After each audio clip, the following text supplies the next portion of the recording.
Bom dia, boa tarde, boa noite, minha gente. Não sei a que horas você está assistindo esse episódio, que é mais um episódio do nosso Resenha com Egressos. E hoje nós estamos com a nossa colega Raquel.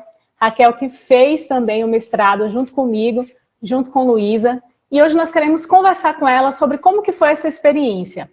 Raquel, bom dia. Hoje nós estamos gravando aqui pela manhã, bom dia. Deixa eu lhe perguntar uma coisa. Como que foi para você fazer mestrado? Qual foi a razão da sua escolha por fazer mestrado? Bem, eu já vinha pensando em fazer mestrado antes de... quando entrei na Defensoria Pública, mas eu pretendia fazer mais para frente, quando já tivesse um tempo já de trabalho. E aí surgiu a oportunidade de fazer justamente nesse ano que eu ingressei com vocês na Católica, no mestrado da Católica em Direito. E a razão de fazer justamente era para continuar estudando mais, me aprofundar nos estudos e também para, quem sabe no futuro, também lecionar. Mas no momento não é meu objetivo, não é lecionar agora, mas eu penso que pode ser mais uma possibilidade no futuro. E você entende que ter feito mestrado na Católica, no PPGD da UCSAL, tenha sido algo diferencial para você? Você queria fazer o mestrado lá? Era um desejo seu? Inicialmente não era, mas assim, como surgiu o mestrado lá, aí me interessei bastante quando eu vi que abriu a turma de mestrado lá, pelo fato da Católica ser uma universidade, uma faculdade tradicional de Salvador, e ter uma certa tradição também no curso de Direito, e também aliou, casou com o fato de ser na minha cidade, né, porque eu moro atualmente em Manaus, e aí eu acabei, de certa forma, me aproximando, porque eu ficava com tantas idas e vindas para Salvador, acabei ficando mais próxima da minha família nesse período. E voltei, né, a ter mais contato também com as pessoas da área mesmo de direito em Salvador, né, esse estudo lá, na Católica. Entendi. Entendi. Que bom, né? Que bom que você pôde alinhar as duas coisas. Deixa eu lhe perguntar mais uma coisa. Como que foi para você fazer mestrado, ou melhor, duas? Como que foi para você fazer mestrado durante a pandemia? E qual foi a razão da escolha do seu tema? Aí eu já queria que você dissesse o seu tema e dizer qual foi a razão de escolha dele. O mestrado na pandemia foi... eu achei que ia ser complexo, né, por estar à distância, fazendo tudo à distância, mas foi, no final das contas, foi bem tranquilo, porque a gente continuou mantendo o contato e as atividades continuaram sendo mantidas na pandemia, mesmo à distância, com as aulas sendo feitas online, reuniões online, tudo, e não houve nenhum prejuízo, foi tranquilo, de certa forma, né? Assim, fomos privados do contato pessoal com os colegas e professores, mas não deixou de ter contato, porque as coisas continuaram todas online. E quanto ao tema, meu tema eu escolhi porque estava relacionado, de certa forma, com a minha atuação no trabalho, porque eu sou defensora pública no estado do Amazonas, e atualmente eu estou trabalhando na área criminal, e teve uma época também que eu participei no interior também eu atendia muito o criminal, e teve um período que eu participei também de um mutirão aqui, que foi o Defensores Sem Fronteiras, que foi quando teve a rebelião no presídio, e aí eu também tive muito contato com essa matéria. E aí isso me fez escolher esse tema, a Defensoria Pública como garantia institucional do direito fundamental à liberdade de locomoção na formação dos precedentes penais, o caso do encarceramento feminino, que me chamou a atenção justamente a situação das mulheres encarceradas, também nesse período, então foi o que me motivou. E também porque eu gosto muito de falar da Defensoria Pública, tanto que acho que foi onde eu mais me empolguei na dissertação, foi falando de Defensoria Pública, então foi por isso.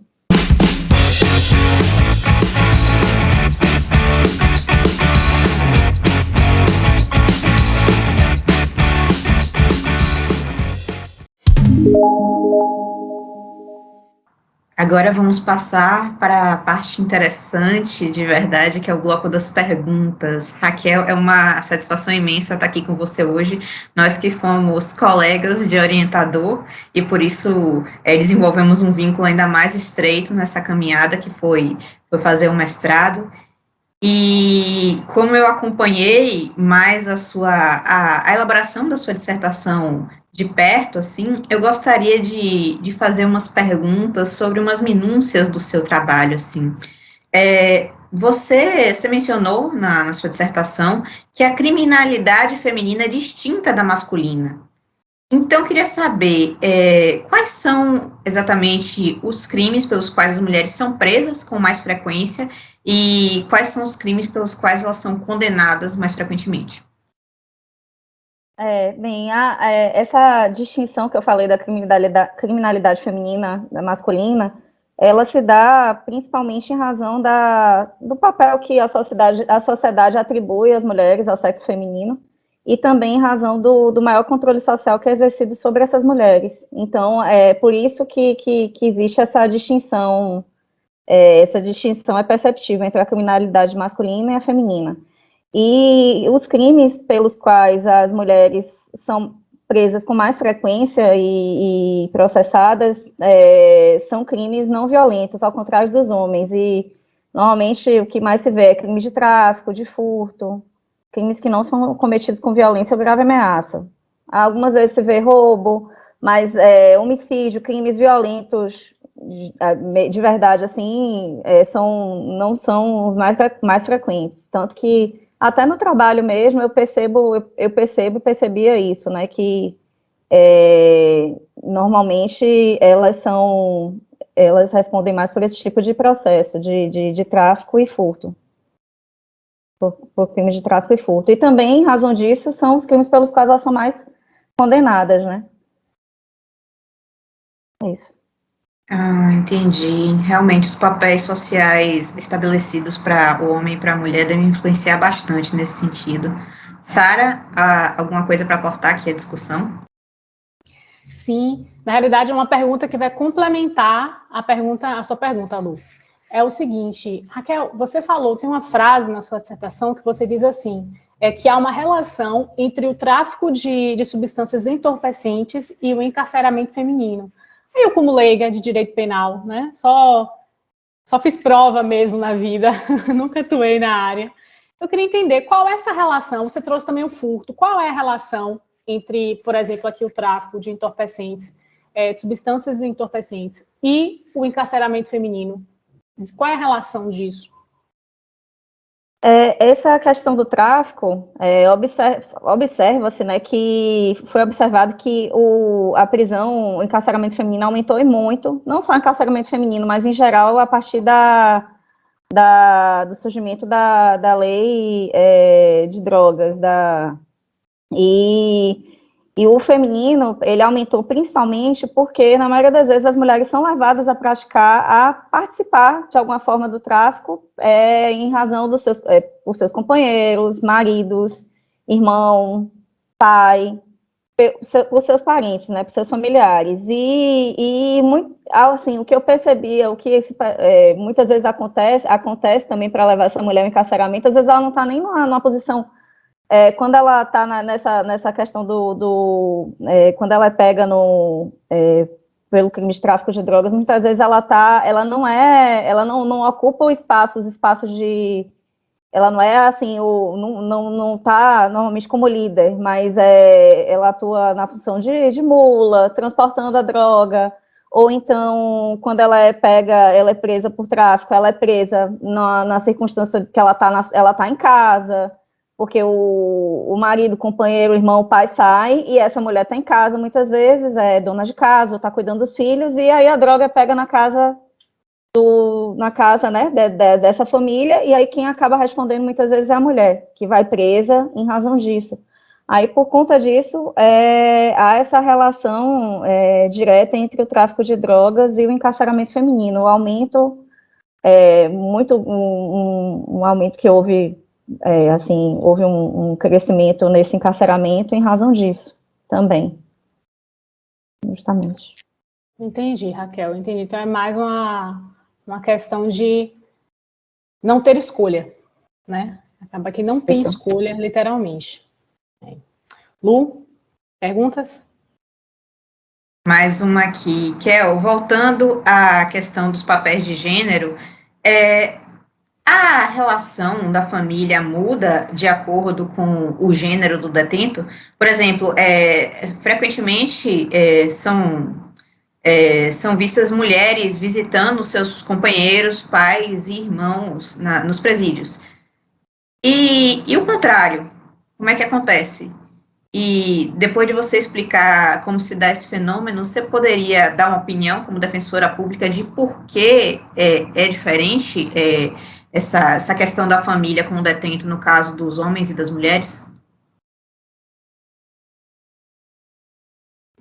Bem, realmente essa relação ela é diferente da família quando vai presa uma mulher de uma família e um homem.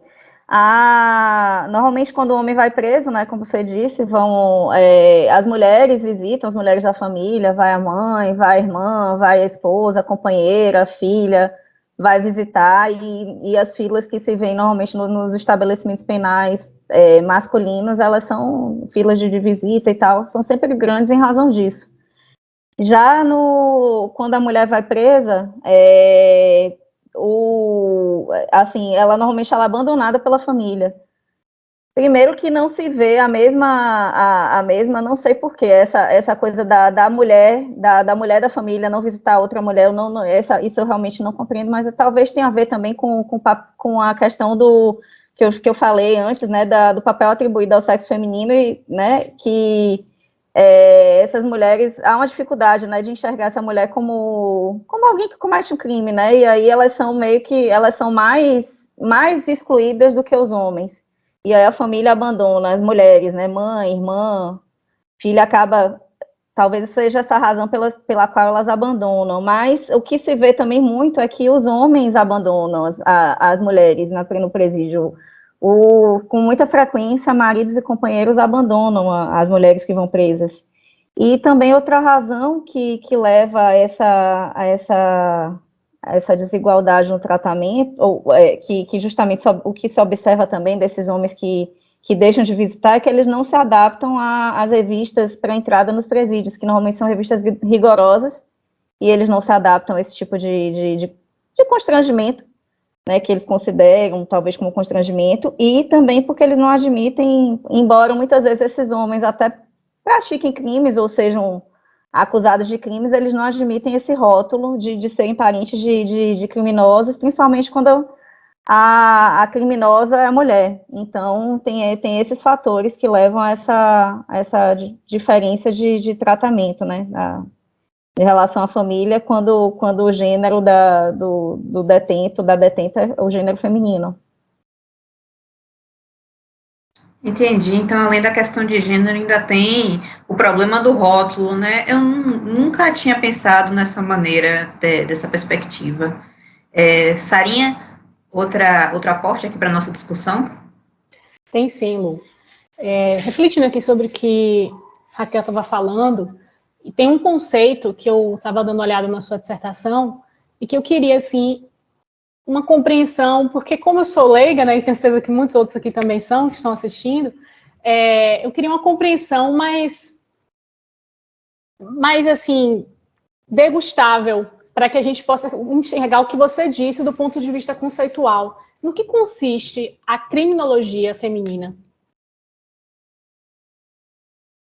Bem, né, a criminologia feminista, que até na dissertação eu falo que a criminologia crítica, ela, pura e simples, ela não se presta a explicar essa criminalidade feminina e a vitimização feminina também. A criminalização da mulher e a vitimização da mulher, justamente porque é necessário para que se observem esses fenômenos a introdução de uma perspectiva de gênero.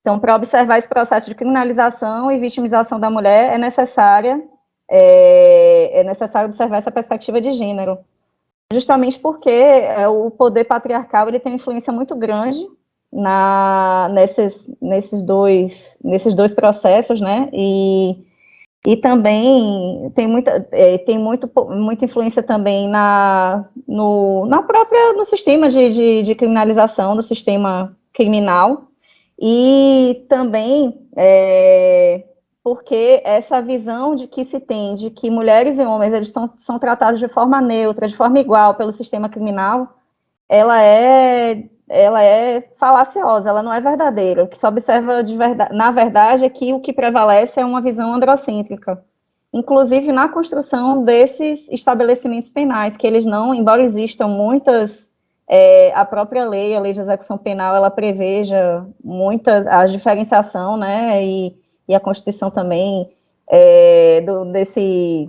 os estabelecimentos femininos e masculinos devem ser diferentes, os femininos devem atender as características, as peculiaridades da mulher, não é o que se observa, prevalece justamente esse padrão androcêntrico, inclusive na construção desses estabelecimentos. E a criminologia feminista, ela se presta a isso, a ter esse olhar mais pela perspectiva de gênero, com relação a isso, a essa criminalização e a vitimização da mulher.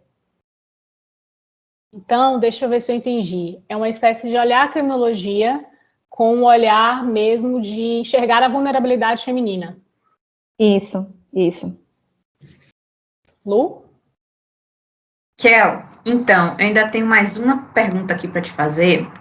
Em 2018, o Supremo Tribunal Federal decidiu que mulheres grávidas e mães de crianças de até 12 anos que estejam em prisão provisória, ou seja, aquelas mulheres que não foram condenadas, teriam o direito de deixar o estabelecimento prisional e ficar em prisão domiciliar até seu caso ser julgado. Esse precedente tem sido aplicado? E como funciona a relação da mãe com as crianças no caso de condenação? Você poderia explicar isso para a gente sobre o viés da criminologia feminista? Essa decisão, justamente, ela surgiu em decorrência do HC coletivo 570-440 do DF, que ele foi proposto inicialmente por outras instituições, mas que posteriormente a Defensoria Pública ela ingressou, Defensoria Pública da União e várias Defensorias Públicas estaduais, elas ingressaram, algumas pediram para ingressar como amicus curiae, outras como custos vulneráveis, mas todas elas foram admitidas como amicus curiae, e o HC, inclusive, ele teve seguimento justamente em razão da Defensoria Pública da União ela ter sido admitida, porque só se admitiu esse HC coletivo porque foi utilizado por analogia a legitimidade do mandado de injunção que tem a Defensoria Pública da União, mandado de injunção coletiva, e por isso que esse HC ele teve seguimento. E a motivação foi justamente essa, foi a diferenciação, a motivação foi a diferenciação de tratamento que se observou, né, que muitas vezes, né, embora mulheres em situações semelhantes, todas elas com mães de crianças, grávidas ou mães de crianças de até 12 anos, presas provisórias, elas não tinham tratamento igual, embora estivessem em situações semelhantes.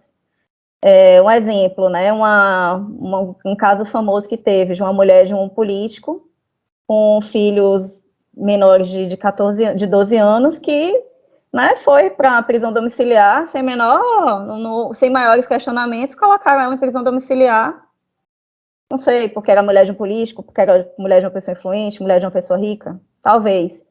Enquanto em muitas outras situações, mulheres pobres, negras, que estão na mesma situação, ou que estariam até numa situação menos grave do que aquela mulher, elas têm esse direito negado, embora esteja previsto, tinham, né, muitas vezes, esse direito negado, embora estivesse previsto em lei. Mas, em razão disso que foi impetrado esse HC.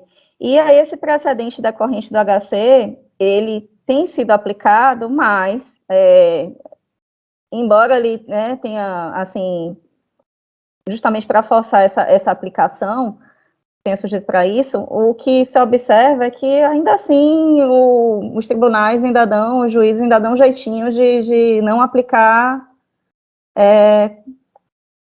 não aplicar como deveriam, né? Sempre tem às vezes se arranja justificativa, né? A fundamentação, para não aplicar.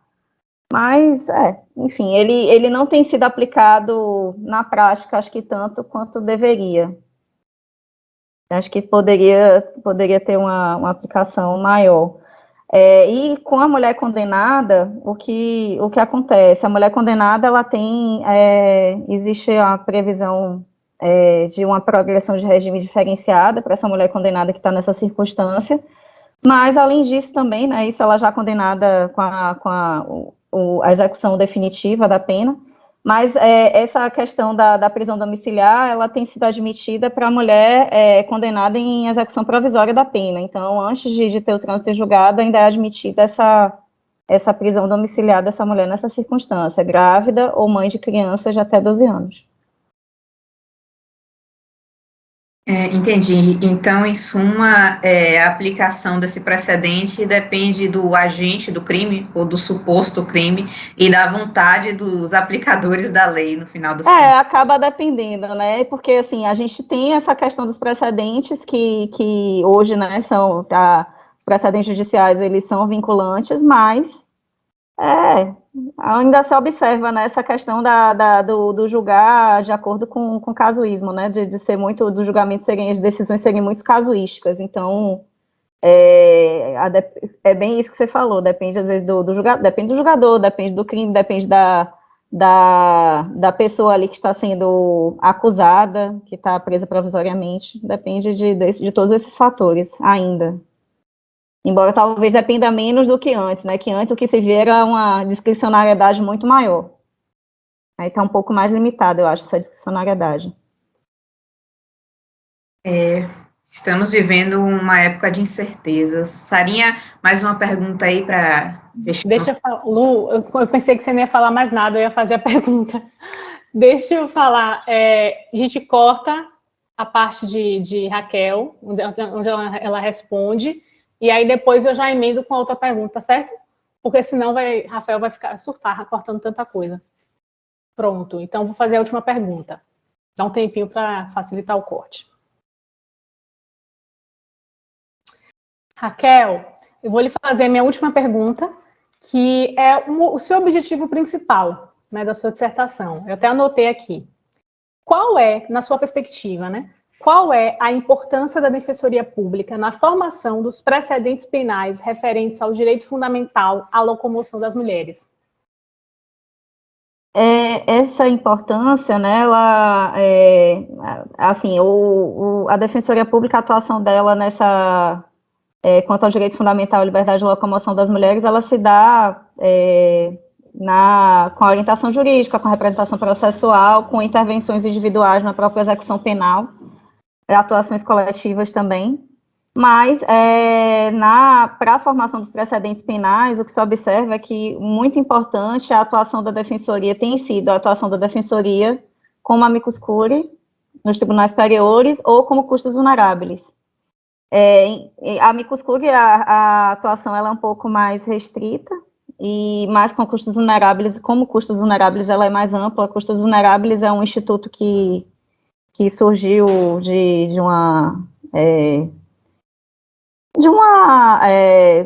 foi feito aí pela doutrina por alguns defensores que escrevem, né, dentre eles um colega meu, Maurílio Casas Maia, e esse instituto acabou sendo reconhecido pelos tribunais superiores, STJ e STF, e surge esse instituto, porque a Defensoria Pública, ela surgiu do Ministério Público, de dentro do Ministério Público do Rio de Janeiro. Então, o Ministério Público, ele tem a função de fiscal da lei, de custos legis. E a Defensoria, o Ministério Público, ele representa o Estado acusador. Já a Defensoria Pública, ela representa, nesse tripé do sistema de justiça, ela representa o Estado defensor. E considerando que a Defensoria Pública, hoje ela não se restringe mais ao atendimento apenas daqueles necessitados financeiramente. e que seu papel hoje foi ampliado para o atendimento de pessoas vulneráveis, dos vulneráveis em geral, vulnerabilidades essas, que não são apenas as vulnerabilidades econômicas, mas podem decorrer de outros fatores, como até a própria privação de liberdade, que já é um fator, a privação de liberdade, a questão de ser a questão de gênero, que são 2 fatores que vulnerabilizam ainda mais, né? Então, a defensoria, essa atuação dela com custos vulneráveis decorre disso, de justamente atender, ser fiscal dessa, né? Cuidar dessas vulnerabilidades dessas pessoas nesses processos, né? Processos que justamente dessas que quando haja nessa possibilidade de formação de precedentes em que favoreçam pessoas vulneráveis, pessoas e coletividades, né, indivíduos e coletividades vulneráveis. E a importância dessa atuação da Defensoria Pública nessa formação desses precedentes penais de que essa atuação, como custos vulneráveis ou como amicus curiae, ela possibilita a potencialização do contraditório na formação desses precedentes, e também amplifica o caráter democrático das decisões proferidas, porque as defensorias, elas têm condição, por estarem mais próximas dessas pessoas, elas têm condição, e conhecer a realidade dessas pessoas, dessas coletividades, elas têm condição de fornecer elementos que provavelmente não, que os tribunais não teriam, né, para decidir. Então, possibilita isso, potencializa esse contraditório e também o caráter democrático dessas decisões. A importância é essa, dessa atuação da Defensoria na formação desse precedente. Então, pessoal, agora temos aqui o nosso último bloco. Kel, para finalizar, eu queria te perguntar se você enxerga a aplicação do que foi construído no seu trabalho futuramente para o estabelecimento de políticas públicas, especialmente no que tange à questão da defensoria, e se você pretende continuar pesquisando e desenvolvendo esse tema em trabalhos futuros ou mesmo em um doutorado, quem sabe? Sim, eu acho que tem, sim, uma possibilidade, né, de ter essa influenciar políticas públicas justamente em razão dessa questão que eu falei no bloco anterior, anteriormente aí, quanto a essa coisa de amplificar, né, de possibilitar essa amplificação do caráter democrático. E de justamente abrir o debate, né, abrir essa atuação da Defensoria Pública na formação desse precedente dessa forma, ela amplia o debate, né, e possibilita que justamente que questões que não seriam conhecidas de repente de outra forma sejam conhecidas justamente em razão da proximidade que a Defensoria Pública tem com essas pessoas, esses indivíduos e coletividades vulneráveis. Então, eu acho que pode favorecer justamente em razão disso. E quanto à questão de seguir desenvolvendo esse tema, eu tenho interesse, sim, mais adiante, quem sabe, né, de continuar escrever sobre isso, sobre coisas relacionadas a isso, e também, quem sabe, seguir, né, também no doutorado, mas mais adiante. O doutorado não vai ser por agora, mas eu pretendo fazer mais para frente, sim. E aí eu posso desenvolver esse tema mais para frente, com certeza.